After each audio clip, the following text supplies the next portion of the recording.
Hello! అంతా బాగున్నారండి? ఈరోజు పెద్ద ఉసిరికాయ పచ్చడి తయారు చేయబోతున్నాను.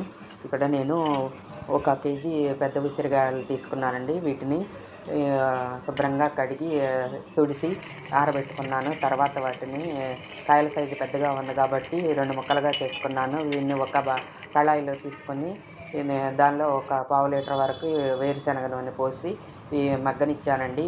పోరుకు ఉసిరికాయ ముక్కల్లో దిగితే కాయలు మగ్గినట్టు లెక్క. తర్వాత కళాయిని దించి పెట్టుకున్నాను. తర్వాత వేరొక పాత్రలో 100 గ్రాముల వరకు చింతపండు గుజ్జు తీసుకొని ఉడకబెట్టుకున్నాను. తర్వాత వేరొక గిన్నెలో ముక్కాల గిద్ద ఆవాలు మరియు చిన్న స్పూన్తో 3 స్పూన్లు మెంతులు తీసుకొని వేయించి చల్లారనిచ్చి పొడి కొట్టుకున్నానండి. తర్వాత కల్లుప్పు ముక్కాల గిద్ద తీసుకొని మిక్సీ పట్టుకున్నాను.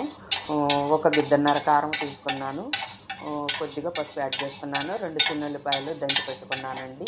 ఉసిరికాయ ముక్కలు చల్లారిన తర్వాత కళాయిలో ఈ ఇంగ్రీడియంట్స్ అన్నీ కలిపి వేసుకున్నానండి.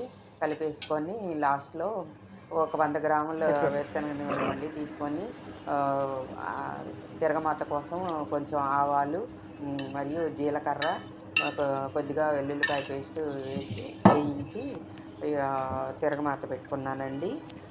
ఉసిరికాయ పచ్చడి తయారైందండి. ఉసిరికాయ పచ్చడి చాలా టేస్ట్‌గా ఉందండి. ఇది వగరగా, పుల్ల పుల్లగా, ఉప్పుగా, కారం కారంగా ఉంది.